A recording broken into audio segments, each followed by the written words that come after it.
Perfect.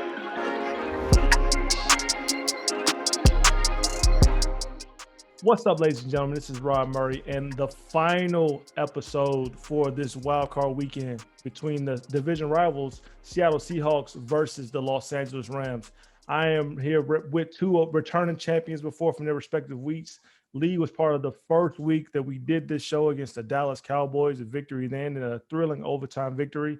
And Bret comes back beating the Tampa Bay Buccaneers in what ended up being, believe, the first game we had where you answered all the questions correct, right? In the 28-0 Had a smart victory. day. Yep. So I think we have two individuals that are well versed in their team and actually do information and scouting up about the opponents as well. How we doing, gentlemen? Doing well.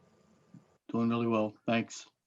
That's great. So again, these are returning champions. So we'll forego the introductions. They've been on the show before. We'll definitely include the show notes in the bottom of this show. But I do want to get into the rules because we've changed it a little bit. So if you watched this before, then you know we do 4 fast rounds where we pull stats from all data analytical sites, Sharp Football Stats, Pro Football Focus, Pro Football Reference, and also the Football Outsiders. And we quiz our participants on trivia-style questions about their opposing teams for the upcoming matchups. After the 4 rounds, if we have a tie, we go to what's called overtime, where we have 3 questions identified for 1 to 3 points, and we allow them to choose 1 point, 2 points, 3 points. 1's usually a layup line, and 3 usually have to dig in the bank. But with overtime, we've incorporated more scoring opportunities for each one of the participants. So at the beginning of their time to choose a question, they can choose for a field goal or a touchdown. The field goal is a little bit easier, more player-based versus the 7 points are stats, trends, or percentages as it pertains to their team, all right? At each half, they have the opportunity to steal a question. So if one of the participants get their question wrong and the other feels confident in the answer, he can steal that question. If he gets it right, he hit the corresponding points. In the event at the halftime, we have a 10-0 lead by someone. One of the participants has an opportunity for an onside kick. That onside kick is an unbiased questions about one of the previous matchups this year for each team. If the participant gets it right, he gets 7 points. But if he doesn't, then the other opponent obviously gets automatic 7 points added to their score. All right, if there's no questions about the rules here today, gentlemen. The only thing I have is that I think I'll need that onside kick when I kick off at the second half. Hey, we'll see. I think we've only had it one time, and unfortunately, it was a failure. So I will preface it by saying I do not give you it's not a multiple choice option. It is you have to know the answer. So it is a little bit harder than some may assume. All right. Bret, as the visiting team, you can decide whether or not you want to field the first question or if you're going to put your defense on the field first. I'd like my defense, so I'll defer. There you go. I'm not mad at that. You do have a stingy defense in Los Angeles right there, led by Aaron Donald and Jalen Ramsey. So, Lee, that puts you up first. What's the game plan? So what are you going to do with your first quarter question, sir? We're going to go field goal or touchdown? I'll go for a touchdown. All right, we're going to put 7. We're going to put the pressure on early for Bret. He understands what Bret's coming from as far as knowing all his information. Here we go with your first quarter question. The Rams offense have a backfield by committee approach. They have 3 running backs averaging over 4 yards per carry, and they have 100 attempts on the season. According to Sharp Football Stats, what is their run successful play rate? Their run successful play rate. Is it A, 50%, B, 58%, C, 47%, or D, 42%?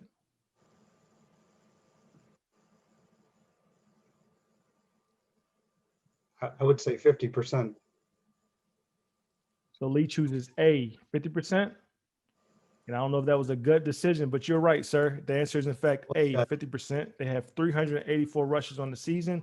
193 have been deemed successful. They have a 4.3 yards per carry average over the season. But again, I'm sure Aaron Donald and crew is going to have something to say about that for this upcoming game. So if that holds well, you may be advancing. If not, the Los Angeles Rams may steal this game. Well, Lee steals the first question of the game, so putting pressure on Bret early to respond. Sir, with your first quarter question, are we just trying to get on the board, or are we just going to keep it close? Oh, I want a touchdown here, so let's tie it up. There it is. There it is. Bret say, man, I got to keep the game close going forward. Here we go, Bret, your first quarter question. The Seattle Seahawks have looked very beatable down the stretch. However, they ended up winning the division. Russell Wilson will lead a hungry group of receivers up against a tough Rams defense. According to Next Gen Stats, what is Wilson's average completed air yards? Is it A, 8.6 yards, B, 6.5 yards, C, 5.4 yards, or D, 7.5 yards? I like D, 7.5 yards. Brett says D, 7.5 yards. And unfortunately, he waited to his second appearance to miss his first question because he is unfortunately incorrect. The answer is 8.6 yards is his completed air yards. He is intending 9.3. So Russell Wilson is actually getting the ball down the field. Again, don't know how that's going to work against that Rams defense, but that's what he's doing so far. All right, Wow. heading into the second quarter, Lee has a 7-0 lead. Let's see if he can extend it or is he just trying to protect it? What are we doing, sir? I'll go for a touchdown.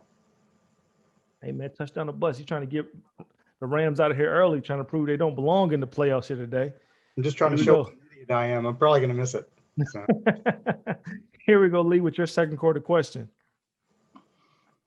Jared Goff's status for the playoff opener is up in the air. As we know, he's dealing with some issues. John Wolford played last week, and Isaac Bruce came out and actually said he preferred John Wolford over Jared Goff anyway. But in his absence, Wolford was 22 for 38 for 231 yards in the Week 17 win over the Cards.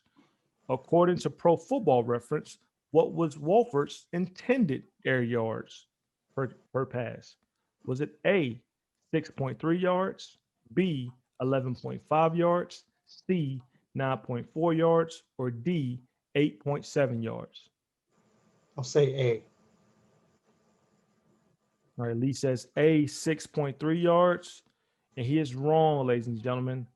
The answer is, in fact, C, 9.4 yards. So he's another individual, maybe because he hasn't a lot of experience, is trying to get the ball down the field early and often. All right.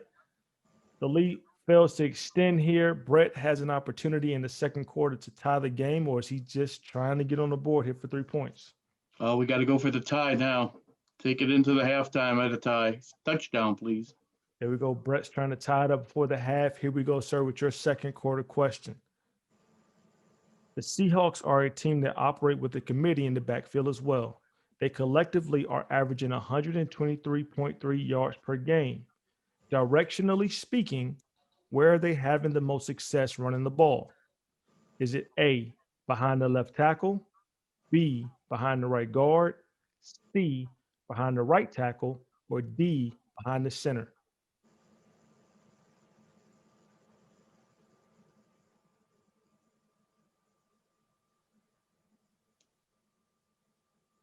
I will go with right guard. Was that C, right guard? Right guard is B. B. I'll go with B, right guard, please. Brett chooses B, right guard. And unfortunately, he's wrong again, ladies and gentlemen. The answer is, in fact, A, behind the left tackle. They have a 68% success rate while running in that direction and is averaging 3.4 yards per carry. Ironically, as well, behind the center, they are very successful, averaging 5.1 yards per carry with 13 runs over 10 yards or more. But you guys have a defender in the middle of the field that may have something to say about that. So they may stick to the left side of the defensive line going into this game.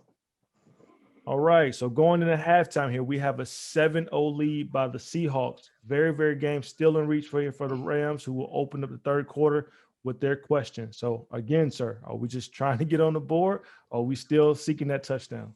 No, I'm going for the Hail Mary. Let's go for another TD. I'll eventually stumble into one here, I'm sure. I like it. Here we go. The Seahawks defense have only missed 89 tackles on the season, according to Pro Football Reference. So a very sound defense as far as tackling.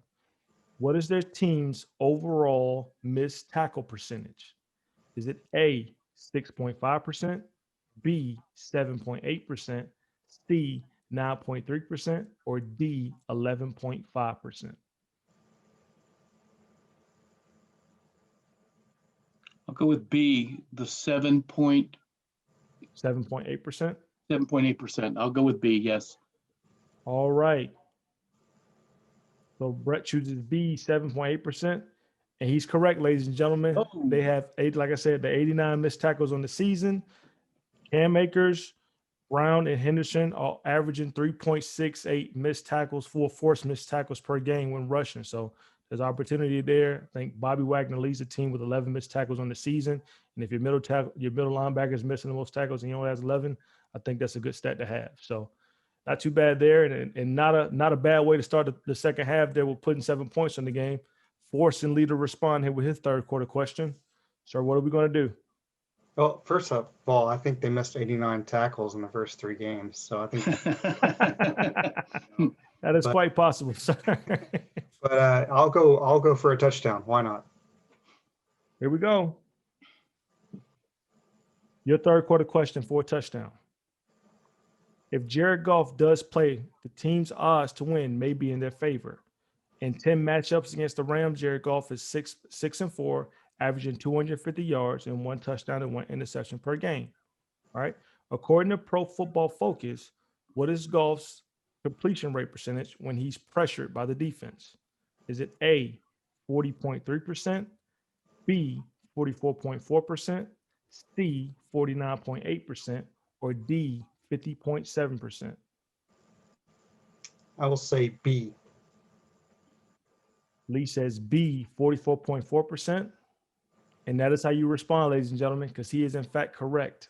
44.4%. All right. When he's pressured, he is thrown for 613 yards. He's averaging 4.3 yards per play with 7 interceptions. Okay. So, and his offensive grade, his Pro Football Focus offensive grade drops from 87.5 all the way down to 33.1 when he is pressured. So again, if they have the opportunity to get to him, it might work out in their favor because he's definitely he's struggling when under pressure to make things happen. All right. So again, Lee responds here with a 14-7 lead heading into the fourth quarter here. Bret has to respond here, or we're looking at an early send-off for the 12th man and crew. Here we go. So I'd ask you, Bret, what you want to do, but I don't think you have a 14-point play out there, do you?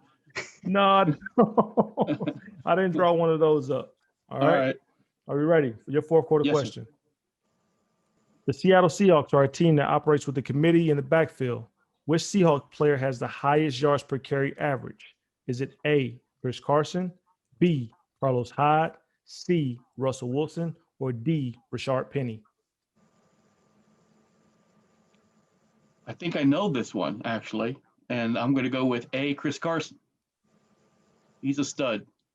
Bret, for the tie to force overtime, says A, Chris Carson. And unfortunately, ladies and gentlemen, he is wrong. The answer is, in fact, C, Russell Wilson has the highest yards per carry for the Seattle Seahawks with 6.1 yards. You slipped that one in there. I was so key on hearing Chris Carson. I thought we were going Carson all running has backs. a 4.3 yards. Carlos Hyde has a 4.1 yards. So again, all relatively effective, but unfortunately, Russell Wilson is the answer running the ball out of the backfield. All right.